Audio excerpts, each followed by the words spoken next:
നമസ്കാരം. Path is the goal എന്ന discussion സീരീസിൻ്റെ അടുത്ത സെഷനിലേക്ക് വീണ്ടും ഏവർക്കും സ്വാഗതം. നമുക്ക് ആദ്യം മെഡിറ്റേഷൻ ചെയ്യാം.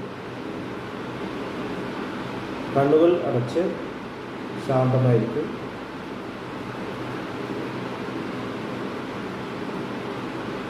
ഭൂമി മാതാവിൽ നിന്നുമുള്ള ഹീലിംഗ് എനർജി കാലുകളിലൂടെ പ്രവേശിച്ച് ശരീരം മുഴുവൻ വ്യാപിക്കുന്നതായി, ശരീരത്തിലെ എല്ലാ ഭാഗങ്ങളെയും എല്ലാ കോശങ്ങളെയും റിലാക്സ് ചെയ്യാൻ സഹായിക്കുന്നതായി അനുഭവിക്കും.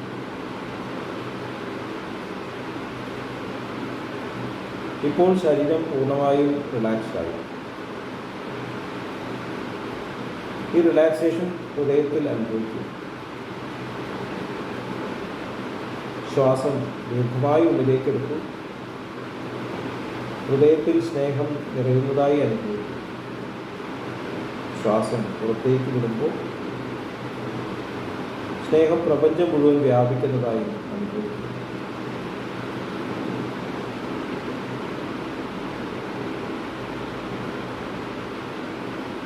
ഹൃദയത്തിൽ കുടികൊള്ളുന്ന സ്നേഹത്തിൻ്റെ സ്രോതസ്സിൽ നിന്നും ഉദ്ഭവിക്കുന്ന ദിവ്യപ്രകാശം മനസ്സിനെ ആകർഷിക്കുന്നതായി അനുഭവിക്കും. ആ ദിവ്യപ്രകാശത്തിൽ ധ്യാനം ആരംഭിക്കും. മനസ്സിൽ ചിന്തകൾ വരുന്നുണ്ടെങ്കിൽ മൃദുവായി അവയെ അവഗണിക്കുക. ദിവ്യപ്രകാശത്തിൽ ധ്യാനം തുടരുക. Please start meditation.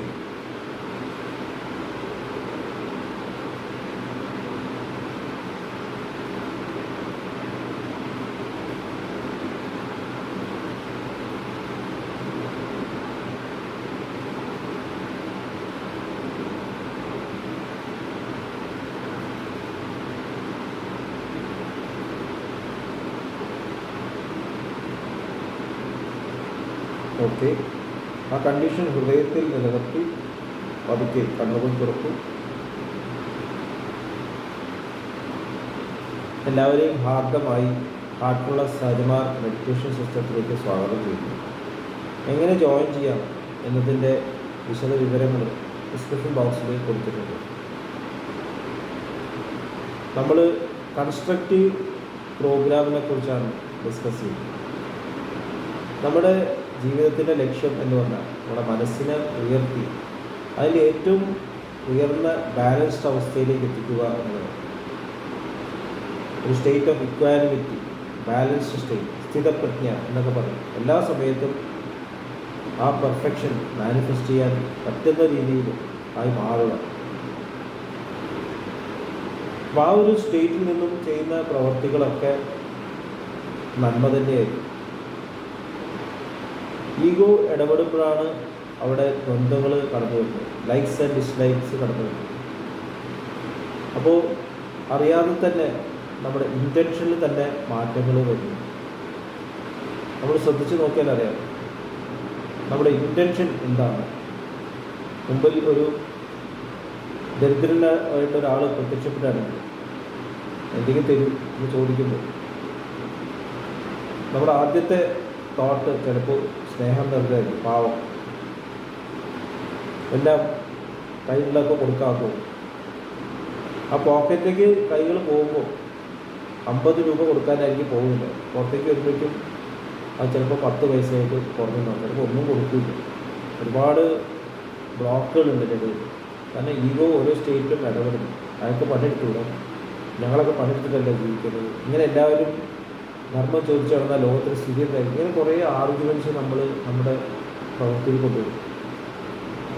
ഒരിക്കലും ഞാൻ ചാരിജി മഹാരാജിനോട് എഴുത്തെഴുതില്ല. ഇങ്ങനെ ഒരു സന്ദർഭത്തിൽ നമ്മൾ ഒരു ചൈനീസ് പ്രോവർബ് കേൾക്കുന്നു. അതായത് ഒരു മനുഷ്യന് മത്സ്യം നൽകുന്നതിനേക്കാളും നല്ലത് അയാളെ മത്സ്യം പിടിക്കാൻ പഠിപ്പിക്കുക എന്നാണ്. കാരണം അയാൾക്കൊരു തൊഴിൽ കിട്ടി. ഇപ്പോൾ ഏതാണ് ശരി? നമ്മൾ ഇങ്ങനെ കൊടുക്കുന്നത് നമ്മൾ അവരുടെ മടിയെ പ്രോത്സാഹിപ്പിക്കല്ലേ? ഇപ്പോൾ ചാരിജി മഹാരാജിൻ്റെ ഉത്തരം വളരെ വളരെ വ്യക്തമാണ്. എനിക്ക് വളരെ റിവീലിംഗ് ആയിട്ട് തോന്നി.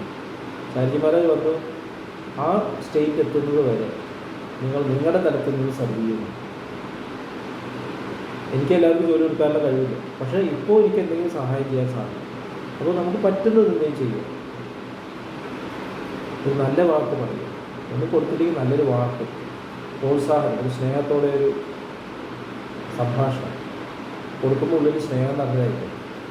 അപ്പോൾ ഈ സ്നേഹം നിറഞ്ഞ് നമ്മൾ എന്ത് ചെയ്യുമ്പോഴും അത് കൺസ്ട്രക്റ്റീവാകും. ഇതാണ് നമ്മൾ മനസ്സിലാക്കുന്നത്. അപ്പോൾ നമ്മുടെ ശരിക്കുള്ള പ്രോഗ്രാം തുടങ്ങുന്നത് നമ്മളിൽ നിന്നാണ്. ഇപ്പോൾ വേറെ ഉദാഹരണം പറയാം. ഒരു അടുക്കളയിൽ ഭക്ഷണം പാചകം ചെയ്യണം. ഭക്ഷണം പാചകം ചെയ്യുന്ന ആൾ വളരെ കയ്യൊക്കെ വൃത്തിയായിട്ട് നൽകുകയാണ് ഭക്ഷണം. ആ സോഴ്സ് തന്നെ ഭക്ഷണം കഴിക്കുമ്പോൾ നല്ല ക്ലിയറാണ്, ടേസ്റ്റിയാണ് എന്ന് പറയും. ആ പാചകശാലയിൽ നിന്ന് പുറത്തേക്ക് വരുമ്പോൾ പല കൈകളിലൂടെയാണ് കടന്നു പോകുന്നത്. ചിലപ്പോൾ പാർസലായിട്ട് ആൾക്കാർ കൊണ്ടുപോകും. അപ്പോൾ ഓരോ സ്റ്റേജിലും അവിടെ ഒരു ഡൈല്യൂഷൻ സംഭവിക്കും. കൈ തൊടുന്നു, പാത്രം തൊടുന്നു. ഒറിജിനലായിട്ടത് നല്ല ഭക്ഷണമായിരിക്കും, ചിലപ്പോൾ അവസാനം കിട്ടുന്നത് അതേ പ്രീതിയിലാവണമെന്നില്ല. ചില ഭക്ഷണത്തിൽ വിഷബാധ വന്ന് ആൾക്കാർ മരിച്ചു എന്നൊക്കെ കേൾക്കാം. അത് ചിലപ്പോൾ പാചകശാലയുടെ കുഴപ്പമില്ല, അത് കഴിഞ്ഞിട്ടുള്ള സീക്വൻസിൽ എവിടെയോ ഒരു പ്രോബ്ലം ഉണ്ട്. ചിലപ്പോൾ കൊടുക്കുന്ന ആൾക്ക് എന്തെങ്കിലും അസുഖങ്ങളുണ്ടാവും, കൈകൾ വൃത്തിയിട്ടാവും. അപ്പോൾ ഇതുപോലെയാണ് നമ്മുടെ ജീവിതത്തിൽ വാക്കുകൾ, ചിന്തകൾ, വാക്കുകൾ. ഒറിജിനലായിട്ട് തോട്ട് പ്യുവർ ആണെങ്കിൽ അത് വാക്കായിട്ട് മാറുമ്പോൾ അവിടെ നെഗറ്റിവിറ്റി കിടന്നു. അതിനാണ് സജഷൻസ് വന്നത്, പവർ ഓഫ് സജഷൻ. നമ്മൾക്ക് മാറ്റങ്ങൾ കൊണ്ടുവരാൻ സാധിക്കുന്നത് ഈ സജഷൻ്റെ പവർ ഉപയോഗിക്കുന്ന സങ്കല്പശക്തി എന്ന് പറയും. ചിന്ത ഇച്ഛാശക്തിയുമായിട്ട് ഘടിപ്പിച്ചിട്ട് പ്രവർത്തിക്കുമ്പോൾ അവിടെ സങ്കല്പം വരും. വെറും ചിന്ത മാത്രമാണെങ്കിൽ അത് വെറുതെ പാറിപ്പറഞ്ഞുകൊണ്ടിരിക്കും. അത് വരും പോകും. അവിടെ ഇച്ഛ കണക്ട് ചെയ്യും. ഇച്ഛ വിൽ പവർ എന്ന് പറയുമ്പോൾ എപ്പോഴും പോസിറ്റീവായിരിക്കും. കാരണം പൂർണ്ണതയിലെ നിലനിർത്തുന്ന ആ പവറാണ് വിൽ, ഗോഡ്സ് വിൽ എന്ന് പറയും. എല്ലാം കൂട്ടി യോജിപ്പിച്ച് വയ്ക്കുന്ന ആ പവറിൻ്റെ വിൽ എന്ന് പറയും. ഒരു കുടുംബത്തിൽ എല്ലാവരും ഒരുമിച്ച് നിൽക്കണം എന്നുള്ള ആ ബോധത്തോടു കൂടി പ്രവർത്തിക്കുന്ന പാരൻസ്, അവരുള്ളിൽ ആ സ്നേഹത്തിൻ്റെ ശക്തി, അവരുടെ ഇച്ഛ, ആ ഇച്ഛയാണ് നമ്മുടെ ജീവിതത്തിൽ നമ്മൾ എല്ലാ കാര്യത്തിലും പ്രവർത്തിക്കും. അപ്പോൾ അവിടെയൊക്കെ അടിസ്ഥാനപരമായിട്ട് ഒരു സ്നേഹമുണ്ട്. സെൽഫിഷ്നെസ്സും ഒരു സ്നേഹമാണ്. ഒരു പ്രവൃത്തി വിജയിക്കുന്നതിൻ്റെ പുറകിലുള്ള വിൽ കാരണം ചിലപ്പോൾ ക്രൂരകൃത്യമായിരിക്കും, അതിൻ്റെ പുറകിലൊരു വില്ലുണ്ട്. എന്താണ്? എൻ്റെ സ്വാർത്ഥം. അപ്പോൾ ടെമ്പററി ഫലിക്കും. പക്ഷേ ശരിക്കും വിൽ പവർ ഉയർത്തുന്നത് സ്നേഹത്തിലേക്ക്, നമ്മുടെ ഉള്ളിലേക്ക് കണക്ട് ചെയ്യുന്നത്, അത് നമ്മൾ ഉയർത്തുന്നു. Love are the only god and power to bring us up to that stage എന്ന് സാധുമാർഗത്തിൽ പറ്റും. പിന്നെ ആ സ്ഥിതിയിൽ, അങ്ങയുടെ ആ സ്ഥിതിയിലേക്ക് വരുത്താനുള്ള ഈശ്വര ശക്തിയും അങ്ങ് മാത്രമാണ്, മാസ്റ്റർ തന്നെയാണ് എന്നുള്ള പ്രാർത്ഥനയുടെ അവസാനത്തെ വരുന്നുണ്ട്. എനിക്ക് സ്വയം പറ്റുന്നില്ല. അപ്പോൾ നമ്മൾ അപ്പോൾ ഉടനെ തന്നെ ഒരു കണക്ഷൻ കൊണ്ടുവരും. ഇങ്ങനെ കണക്ട് ചെയ്തിട്ട് നമ്മൾ ചിന്തിക്കുമ്പോൾ പറയുമ്പോൾ എല്ലാം പോസിറ്റീവാണ്. നമുക്ക് ചില സജഷൻസ് നമുക്ക് പറഞ്ഞു നോക്കാം. ഒരു കുട്ടി എക്സാമിന് പോവുകയാണ്. അപ്പോൾ കുട്ടിയുടെ ഒരു നന്നായിട്ട് എഴുതണം കേട്ടോ, കഴിഞ്ഞ പ്രാവശ്യം വരുത്തി തെറ്റൊന്നും വരുത്തരുത്. അപ്പോൾ അത് പോസിറ്റീവാണ് നെഗറ്റീവാണ്? അത് നെഗറ്റീവ് സജഷനാണ്. കാരണം കുട്ടിക്ക് പഴയ കാര്യങ്ങൾ ഓർമ്മ വരികയാണ്. അപ്പോൾ എക്സാമിന് മുമ്പേ ചെയ്ത തെറ്റുകൾ ഓർമ്മ വരികയാണ്. എക്സാമിൽ 50% കഴിവ് കുറഞ്ഞു. എന്താണ് പറയേണ്ടത്? നീ നല്ല പഠിച്ചിട്ടുണ്ട്, പ്രാർത്ഥിച്ചുകൊണ്ട് എല്ലാം ചെയ്യും എന്ന് പറഞ്ഞാൽ മതി. നന്നായി ചെയ്യും മോനെ എന്ന് പറഞ്ഞാൽ മതി. അപ്പോൾ അതാണ് പോസിറ്റീവായിട്ട് സത്യം. പോസിറ്റീവായിട്ട് ചിന്തയും അതുപോലെ തന്നെ ആയിരിക്കും. ഈശ്വരാനുഗ്രഹമുണ്ട്, ഈശ്വരനുണ്ട്, എല്ലാം നല്ല രീതിയിൽ നടക്കുന്നു, കഴിവിന് മാക്സിമം നമ്മൾ ചെയ്യണം, എത്രയൊക്കെ പറഞ്ഞാൽ മതി. അതാണ് സജഷൻ. അല്ലാതെ നമ്മൾ പറയുക നമ്മൾ ശ്രമിച്ചു നോക്കാം, ഈശ്വരാനുഗ്രഹം ഉണ്ടെങ്കിൽ ചെയ്യാം, ഈശ്വരൻ ഇല്ല എന്നാണ് അതിൻ്റെ അർത്ഥം. നന്മ വരട്ടെ, എല്ലാവർക്കും നല്ലത്. നമ്മൾ സാധാരണ പറയുന്നതാണ് എല്ലാവർക്കും നന്മത് വരട്ടെ. നമ്മളിപ്പോൾ നന്മയല്ലേ, അപ്പോൾ അതിലൊരു നെഗറ്റിവിറ്റി ഇല്ലേ? കാരണം അവിടെ അതുകൊണ്ടാണ് ഈ ലോകത്തിൽ പലപ്പോഴും നെഗറ്റിവിറ്റി സംഭവിക്കുന്നത്. കാരണം നമ്മുടെ ഉള്ളിൽ ബോധമുണ്ട് എല്ലാവരും ഒരുമിച്ച് പ്രവർത്തിക്കട്ടെ, മതസൗഹാർദ്ദം വരട്ടെ. അപ്പോൾ അതിനകത്ത് മതസൗഹാർദ്ദം ഇല്ലാത്ത കാര്യം നമ്മൾ ഉണ്ട് എന്ന് ചിന്തിച്ചുകൊണ്ട് പ്രവർത്തിക്കുമ്പോൾ അവിടെ അടിസ്ഥാനപരമായിട്ട് വിശ്വാസം, ഫെയ്ത്ത് തകർക്കപ്പെടുകയാണ്. അതുകൊണ്ടാണ് അത് സംഭവിക്കുന്നത്. അതുകൊണ്ടാണ് ഈ ലോകത്തിൽ എപ്പോഴും പ്രോബ്ലംസ്, എല്ലാ പ്രോബ്ലംസും മാറട്ടെ, പ്രശ്നങ്ങൾ പരിഹരിക്കപ്പെടട്ടെ. അപ്പോൾ പ്രശ്നങ്ങളുണ്ട് എന്നുള്ളൊരു സജഷനോട് വന്നു. നമ്മുടെ ഒപ്പം എപ്പോഴും ആ ഡിഗ്നിറ്റി ഉണ്ട് എന്നുള്ള ആ ബോധത്തിൽ ചിന്തിക്കുക, പ്രവർത്തിക്കുക. അപ്പോൾ അത് കൺസ്ട്രക്റ്റീവ് പ്രോഗ്രാമാണ്. ചിന്തയിൽ കൂടി അത് വരാൻ നമ്മൾ ശ്രമിക്കണം. ഒരു കാര്യത്തെപ്പറ്റി പറയുമ്പോൾ ഞാൻ ചെയ്തത് നന്നായിട്ടുണ്ടോ എന്നൊരാൾ ചോദിക്കുമ്പോൾ എന്താ പറയുന്നത്? നന്നായിട്ടുണ്ട്. എന്നിട്ട് നമ്മൾ സജഷൻസ് കൊടുക്കുമ്പോൾ വളരെ കെയർഫുള്ളായിരിക്കണം. ഈഗോ ഹേർട്ട് ചെയ്യാത്ത രീതിയിൽ ഭംഗിയായിട്ട് പറയാം, ഭക്ഷണം നന്നായിട്ടുണ്ട് കേട്ടോ. പിന്നെ പലർക്കും പല ടേസ്റ്റാണ്.